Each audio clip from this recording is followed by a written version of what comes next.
Sommes-nous seuls dans l'univers? Sommes-nous les seuls dans cette immensité, aussi vaste que complexe et autant fascinante que terrifiante? Et dans le cas contraire, dans le cas où des millions, que dis-je, des milliards d'autres civilisations identiques à la nôtre se seraient fondées à quelques années-lumière d'ici et de là, peut-être des civilisations ayant déjà conquis leur galaxie, pourquoi n'avons-nous jamais réussi à entrer en contact avec elles? Et pourquoi n'avons-nous même pas réussi à trouver la moindre preuve, ne serait-ce qu'infime, de leur existence?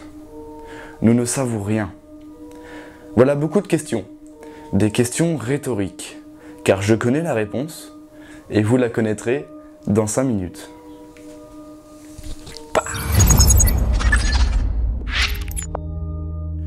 Connaissez-vous le paradoxe de Fermi? C'est simple, c'est exactement ce dont je viens de vous parler. Compte tenu du grand nombre d'étoiles et de planètes potentiellement habitables dans notre galaxie, ainsi que l'âge relativement avancé de l'univers, il serait logique de s'attendre à ce que des civilisations extraterrestres, développées et technologiquement avancées, existent et aient eu largement le temps de se propager à travers la galaxie. Mais nous n'en avons jamais vu les couleurs. Pourquoi? Il y aurait selon ce paradoxe 4 potentielles explications à cela. La première concerne les limitations technologiques.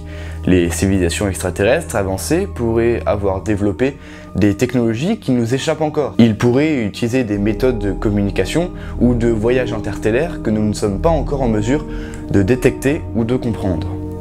La seconde, c'est l'autocensure. Les civilisations avancées pourraient, dans un souci de sécurité, s'autocensurer délibérément pour éviter d'attirer l'attention de potentielles menaces. La troisième explication potentielle est celle de l'extinction. Il est possible que les civilisations extraterrestres se soient développées par le passé, mais qu'elles ont finalement rencontré des problèmes ou des catastrophes qui ont conduit à leur extinction.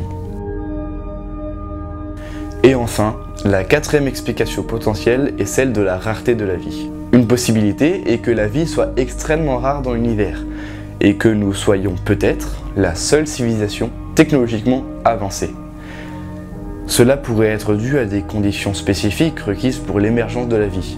C'est à cette quatrième explication que nous allons aujourd'hui nous intéresser, car elle a un nom. Il s'agit de la théorie du grand filtre. Celle-ci propose une explication possible à ce paradoxe en émettant l'hypothèse qu'il existe des étapes critiques ou des obstacles que toute vie intelligente doit franchir pour se développer et se propager dans l'univers. Ces étapes pourraient être des événements tels que l'émergence de la vie à partir de la matière inerte, le développement de la vie multicellulaire, l'évolution de la vie intelligente, la maîtrise de la technologie et la colonisation interstellaire.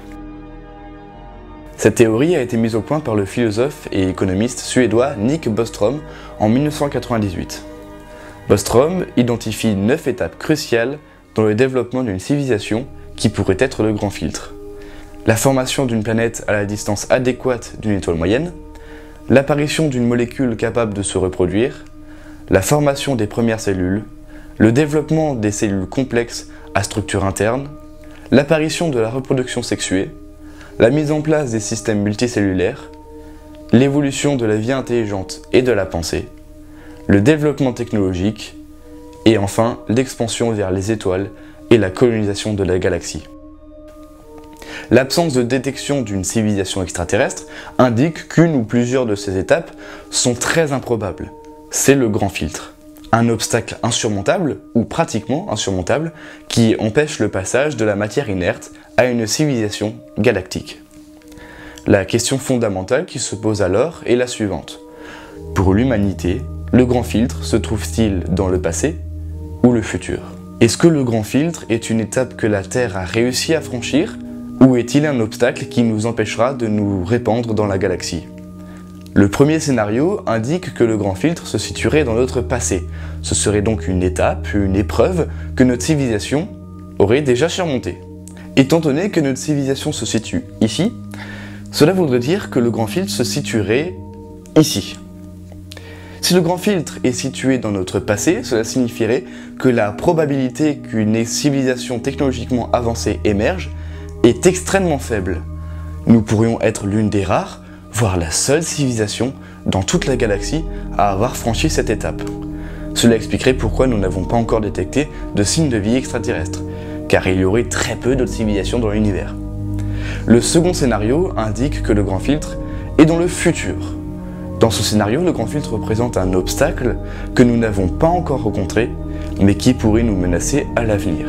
Cela pourrait être une catastrophe technologique, un conflit mondial dévastateur, des changements climatiques catastrophiques, ou même des menaces d'origine extraterrestre. Si le grand filtre est devant nous, cela signifie que nous devons faire preuve de prudence et prendre des mesures pour éviter ces risques potentiels et assurer la survie de notre civilisation. Et enfin, le troisième et dernier scénario indique que le grand filtre serait équitablement réparti dans le temps. Dans ce scénario, le grand filtre représente des obstacles qui se présentent à différentes étapes de l'évolution d'une civilisation.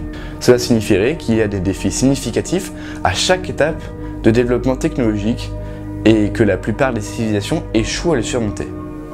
Il n'y aurait pas un seul grand filtre à surmonter, mais plusieurs. Par exemple, l'apparition de la vie, le développement de la vie multicellulaire, l'évolution de la vie intelligente et la maîtrise de la technologie pourraient tous être des étapes critiques que la vie doit franchir.